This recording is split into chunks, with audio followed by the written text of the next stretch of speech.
yo quiero aterrizar un poco la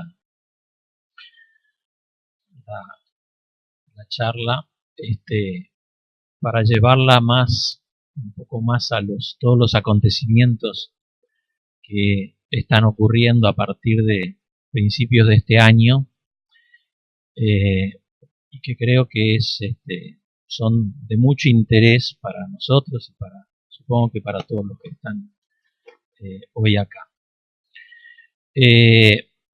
Lo primero que quiero decir es que este movimiento de autoconvocados y el movimiento que además ellos generan en las gremiales agropecuarias no es la primera vez que ocurre en el Uruguay. Para aquellos que tenemos un poco más de años, pero no tantos, en el año 1999 hubo un movimiento muy similar que se llamó Rentabilidad o Muerte. ¿Se acuerdan de eso? En un momento se inundó Montevideo, se hizo una gran concentración con una gran caballada, con los tractores, etcétera, todo por 18 de julio, que realmente impactó. Fue la movilización más grande que el campo logró hacer, mucho más grande que la de Durazno. 1999, ¿qué había pasado? La devaluación en Brasil, después de eso la devaluación en Argentina, vino, y todo este movimiento empezó en 1999, pero siguió hasta el año 2002. Primero negoció con el gobierno de Sanguinetti, después negoció con el gobierno de Valle. ¿En qué terminó? En la devaluación del año 2002. No solo por la presión de este grupo, sí por la presión en general de los sectores más pudientes del agro, que los exportadores que necesitaban la devaluación, y es claro por la devaluación que había habido en los países vecinos, Brasil y Argentina, que nos ponían una tenaza de la que no se podía salir sin una devaluación. Con las consecuencias que todos sufrimos, ¿no es cierto? Por lo menos los que no nos dedicamos a exportar. La segunda cosa que quiero hacer notar es la heterogeneidad de los grupos sociales que hay detrás de tanto de los autoconvocados como de las agremiaciones rurales. Musalino y Rebetti hablaron de la Comisión Nacional del Fomento Rural. María de los trabajadores asalariados. Bueno, pero acá también los que están jugando, además de ellos, son los productores medianos y grandes, que están agrupados en distintas organizaciones que ustedes ven en la prensa que concurren al diálogo con el gobierno. Entonces, hay una enorme heterogeneidad que realmente es muy difícil de pensar de que por mucho tiempo se logre una unidad de convocatoria y una unidad en los reclamos. Si lo logran, mi hipótesis es que si lo logran, no es solo por los reclamos del campo, sino porque hay algo más, una especie de cemento que está por detrás, que es lo que los liga, que es la cuestión política, a la que ya se apuntó también. La cuestión política, el antifrentismo, me parece que es lo que está actuando como cemento para ligar a organizaciones que representan sectores sociales muy distintos. ¿Y por qué tienen por qué existe este antifrentismo? Bueno, voy a tirar una hipótesis y después voy a tratar de mostrar otra cosa. La hipótesis es que en realidad lo que hay detrás del antifrentismo es un fuerte rechazo a las políticas de derechos humanos, a las políticas que ha desplegado el Frente de promover y ganar en derechos humanos, en igualdad para todos. Y eso se corporiza en la cuestión del salario rural y de la ley de 8 horas. Ese es el punto clave, pero no es el único. Me parece que hay otras cuestiones que tienen que ver con los derechos, la igualdad entre todos y los derechos humanos que están actuando fuertemente. No lo puedo demostrar. Es una hipótesis, los invito a que reflexionen sobre eso. La segunda razón es la que se ha dicho acá y todos de alguna manera sabemos, y es que la situación del campo Hoy no es la misma que hace 3 o 4 años. Los precios han bajado, no han bajado igual de todos los precios de todos los productos. En la carne han bajado, pero no mucho. Pero en cambio en otros productos como la lechería, la leche, la soja, los granos en general han bajado bastante. Otro producto en que no parecería haber tanta baja es en el arroz. Pero bueno, yo tengo cifras acá, pero si me pongo a mostrar las cifras no termino ni mañana. Entonces no, me las voy a ahorrar, créanme que es más o menos así. Son datos de la DIEA, la Dirección de Estadística del Ministerio de Agricultura. También tengo los datos de cómo varía, cuántos kilos de grano, cuántos kilos de carne, cuántos kilos de arroz, cuántos litros de leche se necesitan para pagar el arrendamiento. Y las cifras muestran, también de la misma fuente, que en los últimos 3 o 4 años cada vez se necesita más kilos y más litros para pagar el arrendamiento de la tierra. De modo que hay alguna gente que protesta legítimamente, o sea que están mal. Y ese es un dato que hay que tener en cuenta. El productor que es más chico, que lo que se refería Mario, el productor familiar, no tiene espalda para aguantar lo que está pasando. Y entonces es muy posible que haya productores que están protestando que, bueno, legítimamente sienten que su empresa está con dificultades para sobrevivir. Y protestan.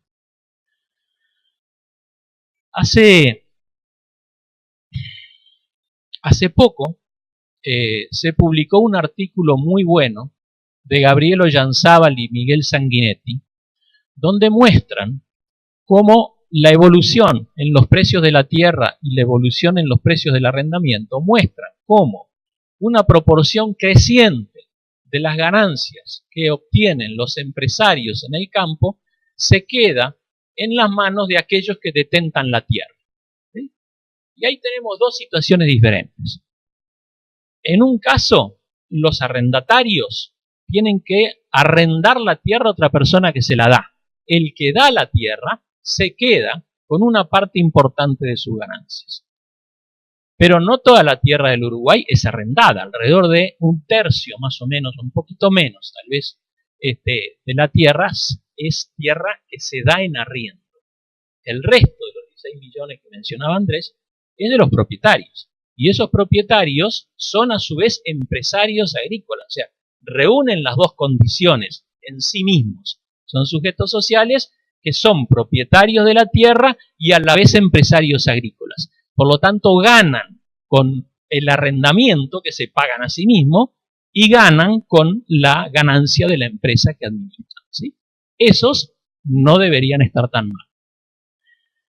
Entonces, lo que quiero decir con esto es que hay muchas formas distintas, muchos tipos de productores diferentes, además de los trabajadores asalariados en el campo, y que hay que mirar con mucho cuidado al interior de ese conglomerado que aparece como una única cosa públicamente, porque ahí adentro hay cosas muy distintas.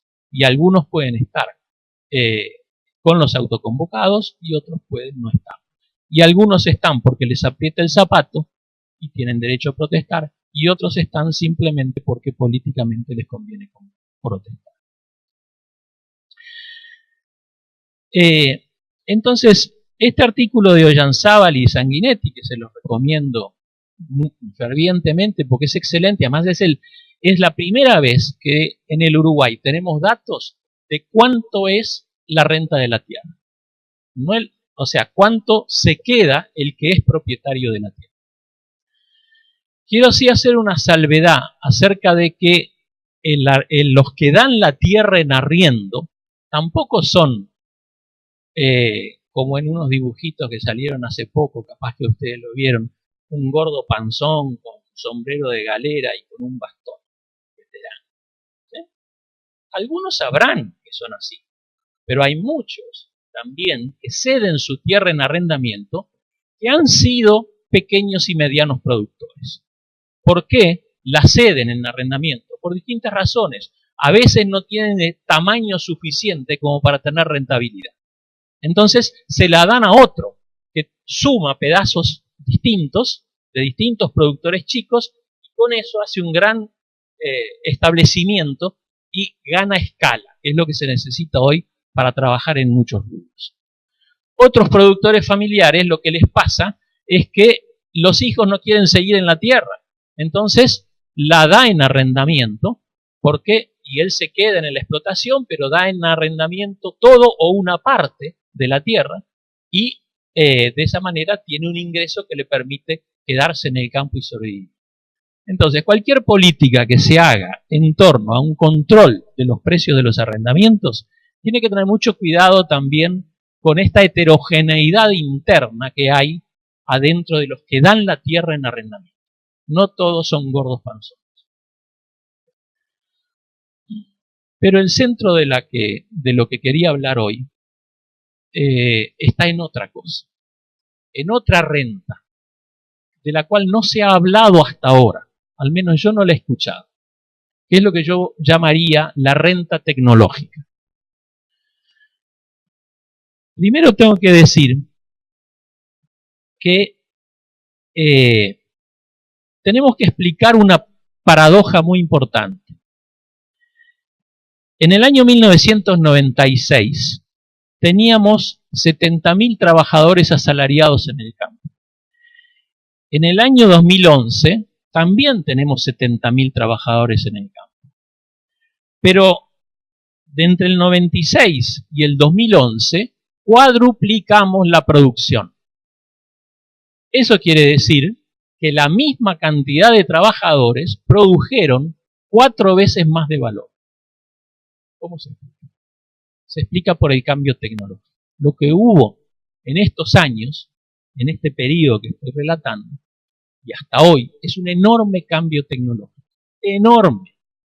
Es solamente comparable a lo que ocurrió a fines del siglo XIX, cuando se hizo el alambramiento de los campos. Comparable a eso, pero mucho más grande en cuanto a la producción y la generación de valor. Enormemente más grande. Entonces, los cambios tecnológicos que son muy visibles, sobre todo en la agricultura de secano, ustedes lo habrán escuchado, cómo cambió la producción de soja, la producción de trigo, pero también en la lechería, que aumentó enormemente la productividad por vaca o por hectárea. Y esto se debe a la adopción de lo que se llaman los paquetes biotecnológicos, o sea, un paquete que combina semillas que están especialmente preparadas a través generalmente de la transgénesis, o sea, son semillas que están genéticamente modificadas, la combinación entre esas semillas y determinado tipo de agroquímicos, en un paquete que se debe usar todo junto. Si yo uso esta semilla, tengo que usar este agroquímico. Si no, no funciona, la semilla no se puede expresar. Y por agroquímico entiendo tanto los fertilizantes como aquellos productos que controlan las enfermedades de las plantas. Bien, los paquetes, estos biotecnológicos, el 80% de los paquetes biotecnológicos que se producen en todo el mundo, el 80% son controlados por 6 empresas. Monsanto, Syngenta, Novartis, Bayer, Bayer y DuPont.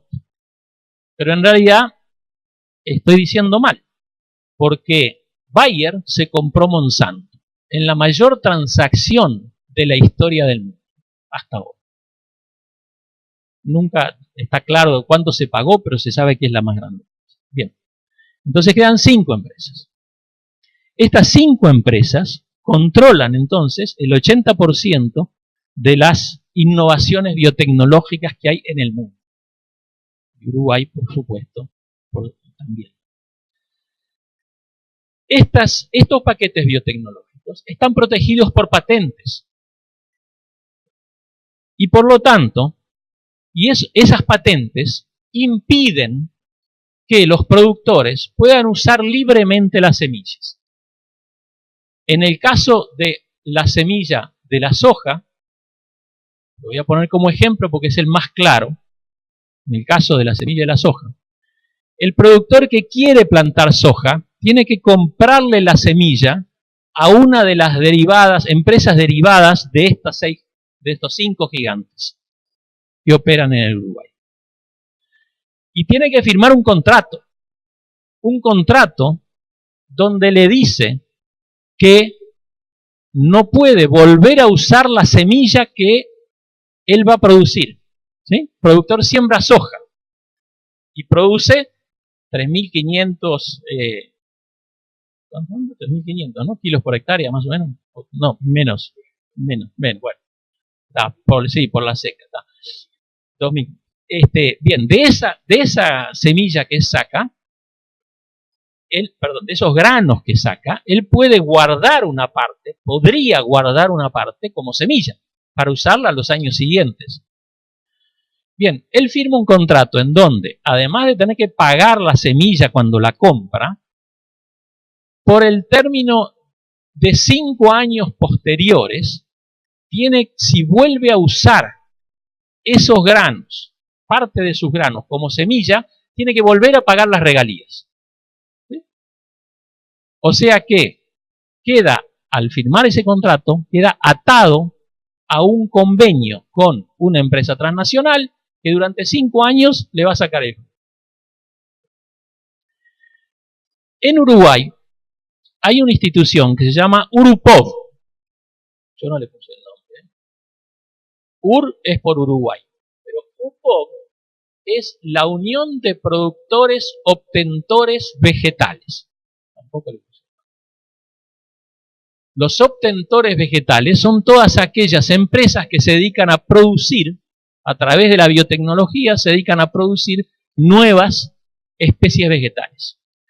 Se firmó un convenio en París hace 20 años, 30 años, y se formó la UPOV, Unión de Productores Obtentores Vegetales, que lo que hace es defender las patentes. En Uruguay está URUPOV, la sucursal de UPOV en el Uruguay. Cuando el productor firma el contrato con URUPOV, URUPOV le da el derecho a URUPOV a inspeccionar sus locales, a inspeccionar su establecimiento, a inspeccionar sus galpones, para ver si guardó semilla o no guardó semilla. Tiene que declarar cuánta semilla guardó, cuánto grano del año anterior guardó como semilla, y además tiene que pasar, URUPOV tiene derecho a hacerle una inspección sin que él se pueda oponer, para ver si está cumpliendo con el contrato que firmó.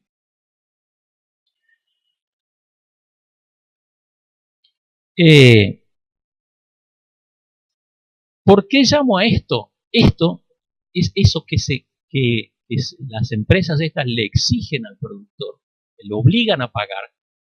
Es una renta. ¿Por qué es una renta?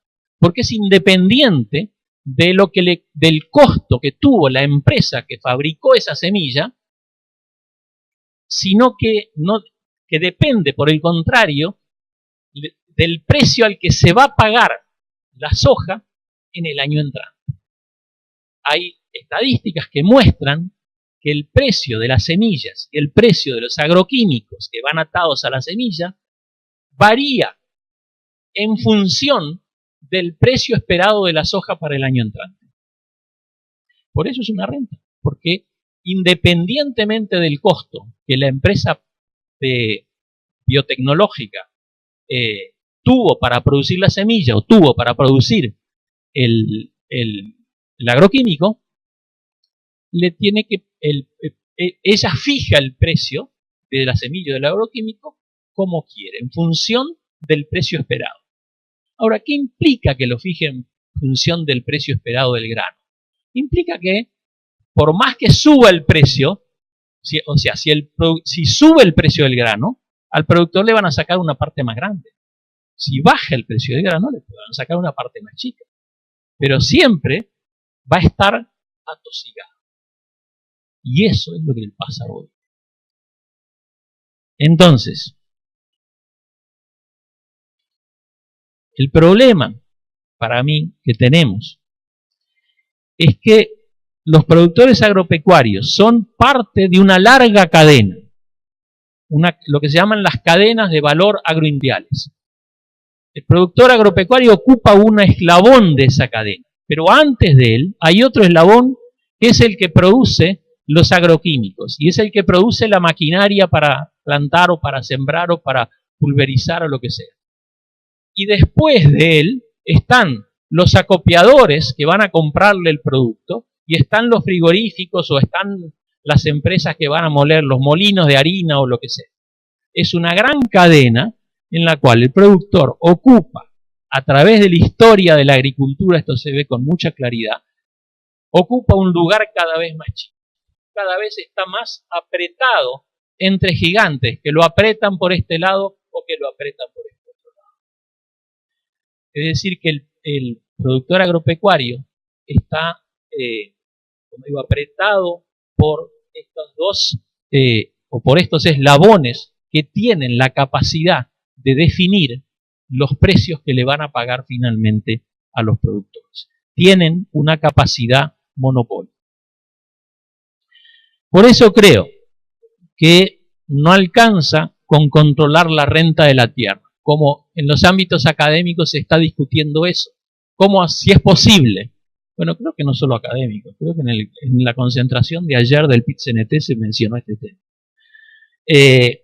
¿Cómo hacer para, si es posible, controlar de alguna manera la renta de la tierra? O sea, lo que el propietario de la tierra le exige a aquel a quien le da la tierra en arriendo. ¿Sí? Puede ser que se pueda hacer, puede haber maneras ingeniosas para hacerlo, pero para mí me parece que no va a alcanzar.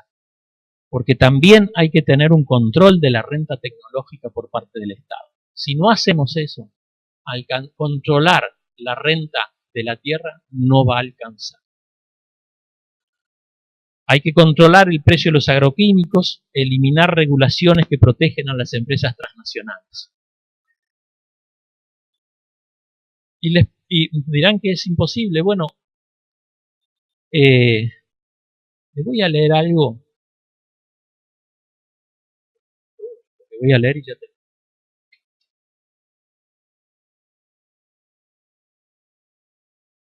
Una antropóloga argentina tiene un muy buen artículo en esta revista de la Facultad de Ciencias Sociales, paso el chivo ya. Una antropóloga argentina, se llama Valeria Hernández, que hizo un estudio de este proceso de las cadenas de valor agroindustriales. Y refiriéndose a la soja y a los contratos que se hacen, dice: en el contrato se incluye, entre otras cosas, el pago de un canon a definir cada año por la empresa transnacional y la habilitación para introducirse en la propiedad del productor para fiscalizar el tipo de semilla utilizada. Lo mismo que les conté yo que hacía Urupov en Uruguay, también se hace en Argentina por otra institución.